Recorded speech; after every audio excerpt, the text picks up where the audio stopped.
Hi, my name's Jamie Wadley from Flamingos Live, and I have the pleasure this morning to talk to two friends of mine, Paco and Dea from Duende Flamenco. And they'll be appearing here on the 16th of March on a Sunday for a matinee show, which I think will be utterly fantastic. And they've given us a few minutes today to have a bit of a chat to us and let us behind the scenes and find out a little bit more about these wonderful people. So welcome, Paco, welcome, Dea. Very pleased to see you today. Thank you. Thank you so much, Jamie. Thank you for having us, Jamie. Now, we've been through a few questions and we've had a bit of a chat before we started recording.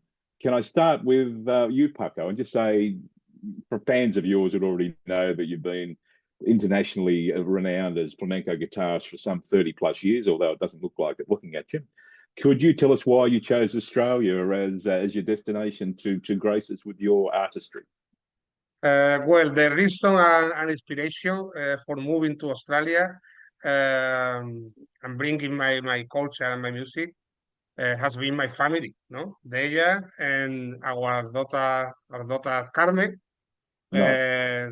And because Dea has after a lot of years in Spain, wanted to come back to Australia with her family and bring all the knowledge about flamenco and share with her community here.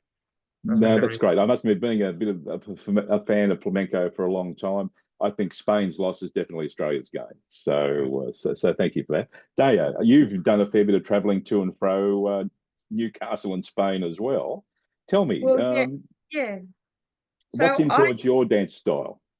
Well, obviously, growing up here in the Hunter Valley, I didn't have very much of an influence here, except for my dad, who's a crazy Spaniard, listening to the flamenco camarón in the car driving and El Cabrero, and it was super embarrassing for me when I was growing up.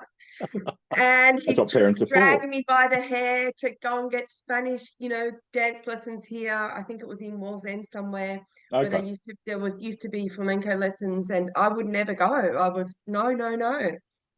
And then suddenly I went to Spain. Yeah, I went to Spain at an age that was very influential to me, and I saw this flamenco dancer, and it just stabbed me in the heart, and that was it. I was a flamenco person. I was destined to be a flamenco dancer, and then I went back when I was 18. And just danced my heart out. Okay. Yeah. It's funny how it grabbed you in such a deep and meaningful way. That was it. Like, it just hit me so hard. I said, I'm gonna do this. And then I actually, after many years of training, I went and danced with that lady who actually got me into flamenco. It was her penetration of her, the way she danced. She was just it was amazing. Yeah. Is it La Lupi? Is that the one? No, that wasn't the Loopy. That was before those days. Yeah. Okay. And tell me, you've introduced me to the Duende as a phrase. Can you tell me how it relates to the show that we'll be seeing on the 16th? Duende, well, the word duende means in Spanish like magic, emotion, special emotion, inspiration. Special moment for the artist with the instrument or with the spiritual way, and flamenco is without duende is nothing. If you do flamenco without mechanical flamenco, or very good technique, you can see a show for perhaps very good technique, very good choreography, but no feeling, nothing here, no? We need the passion. Yeah, the passion, and that is important, no? I try. For me, it's important to do a lot of feeling, no? A lot of transmission with the audience, and more than the technique, no? The technique is at home, in the studio. When you go to the stage, you have to forget the technique and expression. Expression is 100%. I tell you, from what I'm hearing, I'm only keener to see you guys perform. So, if you see someone walking around the front of the stage pretending they're working, it'll probably be me. So please forgive. We'll give you some duende. We'll give you some duende. I love it.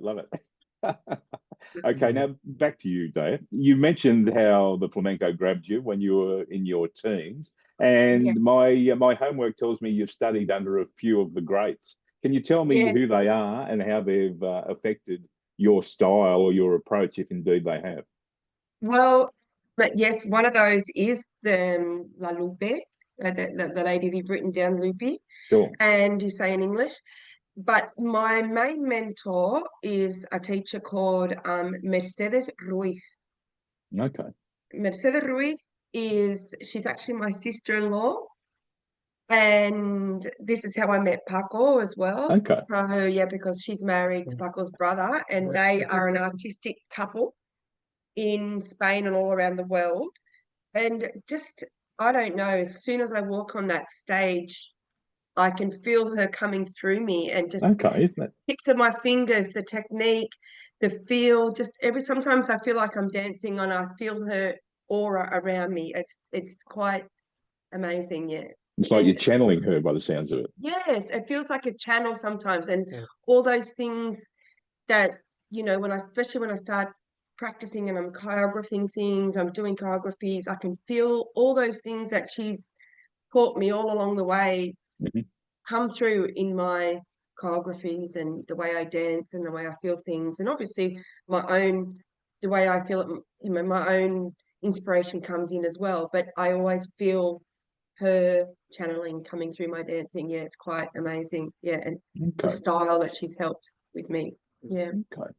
So back to you, Paco. Tell me, how do you see flamenco evolving within Australia? I know, yeah, I've known it for a long time, and my family were all guitarists as well, and flamenco was always aspirational and always something we used to stand in awe of. Obviously, yeah, this is your heart and soul as well. How will you move it forward in Australia? Because obviously you'll be a driving force behind it. Have you got any ideas of how you'll influence what happens here? Well, when I play guitar on a stage, for example, I don't think I am in Australia.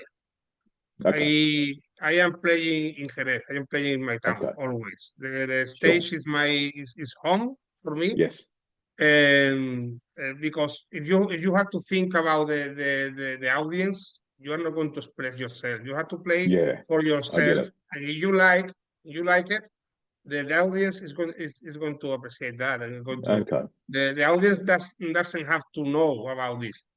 You have to know about your sure. art. The audience only have to feel They'll the pick up on it. duende, yeah, yeah. And then when I play, I don't think about that. When I am teaching, for example, yes, I have to Mm, focus. The first thing is the language. It's hard for me, and then I have to think about themselves, no, how they can understand our culture, because the flamenco is more sure. than a music. It's a language. It's a language. Yes. It's a culture. And we started not studying, learning this on the street, Okay. around the artists, and it's very important the weather around you. Sure. And then I have to transmit that to the people more than the technique about the music or the reading. Yeah. They can learn that on a book or through Sure. internet. Uh, it's more important. Yeah. Yeah, it's interesting how you say it's on the street there. I always saw it as this performance that, we used to see this end, and it never occurred to me it was the language of the street and and developed Exactly. that way. And when Exactly. you said your home was the stage, that completely Yeah. told me everything I Yes. needed Yeah. to Yeah. know to answer Yeah. that question. So thank you. Yeah. Now, tell Yeah. me, just to wind up, not how, what can we expect to see from you guys on Sunday the 16th? Because I'm very keen to get a little sneak peek of what you have for us. But if you want to keep it a secret, that's fine. But yeah, I'm very intrigued by hearing and talking to you guys how the show will roll out and what our audience can expect from you guys. A travel to Spain, to Andalusia. Perfect. Virtual trip to Jerez, to Andalusia. We'll keep the bulls outside though, okay? No, without bulls, Horses. Awesome. Jerez is more on flamenco, wine, and horses. Sounds like a party No to me. bulls. Yeah. Okay, look, that's all I've got for you guys today. If there's anything you'd like to add, you're more than welcome to share that with us. But apart from that, I'd just like to thank you both for your time, and I'm very, very keen to see you both perform on the 16th, which is not so far away now. So thank you from the bottom of my heart. Thank you, Jamie. I would like to add one thing. We will have on stage too our friend Byron Mark from Sydney, a young musician nominated to the ARIA Awards last year. Very good. Playing piano, percussion, and some multi-instrumentist, and an amazing top musician with us on stage. I'll be very keen to see the three of you all performing together. So thank you again. Thank you for having us. We can't wait Thank to you be so there. much. Thank you. Thank you. Thank you. Bye.